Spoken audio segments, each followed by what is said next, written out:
How you doing, Conrad? Hi, good. How are you? Yeah, really good, thanks. I really enjoyed the film. I mean, there's this limitless possibility in animation that allows you to be so adventurous as a storyteller. You know, there's nothing that can't be drawn. You don't need a budget to fly a helicopter. You just get someone to illustrate a helicopter. So is that partly why you love doing this and why it works so well with a story like The Addams Family, where so much is possible? Yeah, animation definitely afforded us a way to do specific things that you can't do that you would have a hard time doing in live action.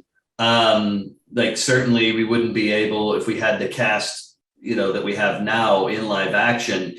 Some of them would look, too old to play the character, or some of them, would look, not old enough to play the character. And, you have to take, I don't know if I'd want to put Oscar Isaac in a tubby suit, you know what I mean?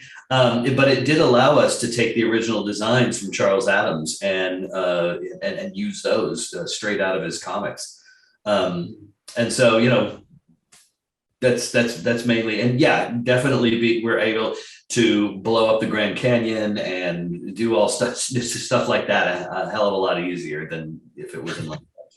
Yeah, when I was a kid, I didn't quite appreciate the Addams Family in the same way I did when I went to see your movie the other day. But there's a kind of defiance about this family and how different they are. They embrace their quirks with a bit of a like it or lump it kind of attitude. Of course, the film is irreverent and surreal at times, but there is something to take from that mentality, isn't there? Yeah, and I think the Addams, they're so comfortable in their own skin, and they have family problems like anyone else does. But they're not embarrassed or ashamed of who they are, and they quite honestly they find the normies of the country to be the strange ones, but they accept them for who they are, and so they're kind of strange when people they're kind of what's the word I'm looking for, they're surprised and taken aback when other people don't accept them for who they are. But, they don't ever get angry at these people or, that don't accept them. They just find them, oh, that's a shame that they don't see the world the way that we do because we're so happy. Yeah. Of course, for people of my generation, I grew up loving The Addams Family. But when making these animated sort of reboots, do you, be it adaptations or whatever you want to call it? I mean, do you think about the millennials, people my age, the parents watching in the audience, and hope that it will tap into their nostalgia, or is the purpose primarily to attract a new younger crowd and have those interested in this property the same way that we once were? Well, I think the goal is to satisfy both. I certainly, that's why we wanted to design the characters the way Charles Addams designed them, because when I was a kid, I used to read those little paperback books with the Addams Family cartoons.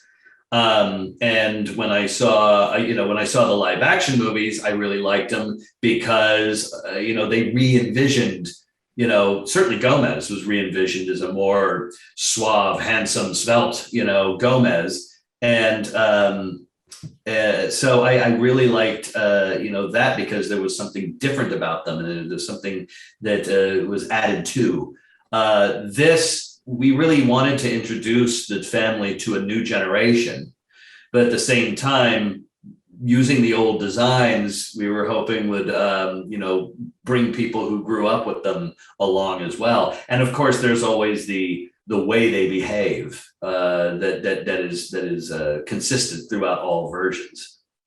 Brilliant. Well, thank you so much for your time today. Best luck with the release of the movie. And maybe, if there's a third one, we might get to do an interview like this in person. Who knows? Knock on wood. Let's hope. Ladies and gentlemen, you're watching Hey You Guys. Hey You Guys, huh? Hey, you guys. Is that from the Goonies? It is indeed, yeah. Nice. Hey!